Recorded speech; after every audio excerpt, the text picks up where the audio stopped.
За бүгдээр хамтдаа өнөөдрийнхөө чимээгүй цагийг эхлүүлье. За өнөөдрийн чимээгүй цагийн сэдэв зогтож буй гэсэн сэдэв байна. За залбираад эхлэе.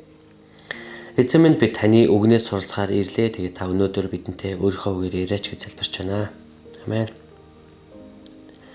Та өөрийнхөө амьдралаас зугатаахаас бусад тохиолдолд сэтгэлийн түвшүүртэй амьдрах нь зугтаж буй амьдралтай адилхан юм.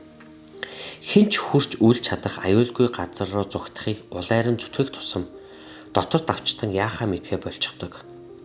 Санаа зоволтууд амьсгалагч завдал өгөмгүй хурдтайгаар толгойд хэргэлдэн улмаар айдас ихсэж өөртөө эргэлзэл итгэлгүй байдлыг бий болгодог.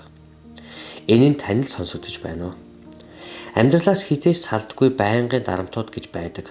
Тасралтгүй үргэлжлэх имэйл, утсанд бөөгнөрөх мэдээллүүд, мөн сошиал медиагаас ирэх харьцуултын өрхийгч бас дурдахгүй өнгөрч болохгүй. Тиймээс бид Есүсийн дагалдагч болсноор юундаж санаа зовхгүй амьдралаар амьдрахад дуудагдсан болохоо мэдхийн хувьд бид дээрх зүйлсийг хэрхэн зохицуулж амьдрах вэ? Христ итгэгчид ийм мэдрэмжтэй байх ёсгүй гэж боддог учраас ихэнхдээ бид буруутгал тэн амьдардаг. Харин бид ямар нэг зүйлээс зугтахаа болж хэн нэгэн рүү гүйж эхэлбэл яах бол?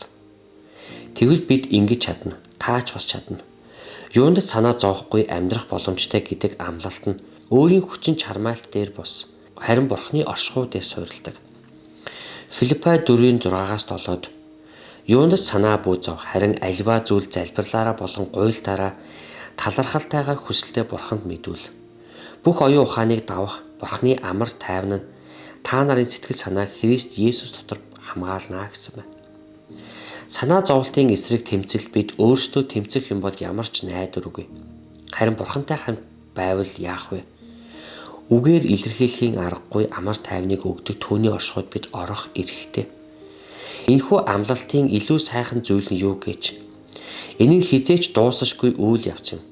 Бүхий л нөхцөл байдалд санаа зовлтыг мэдэрч эхлэх бүртээ бид түүний амар тайвныг авахар Бурхан руу очих боломжтой. Учир нь амар тайван бол Бурхны оршихуйн дайвар бүтээгдэхүүн юм. Санаа зовлт нүд ирэмхийн зуур алга болчихдоггүй. Энэ нь хормоор түүний оршихуйг хайснаар ирэх тасралтгүй үргэлжлэх үйл явц юм гэсэн байна.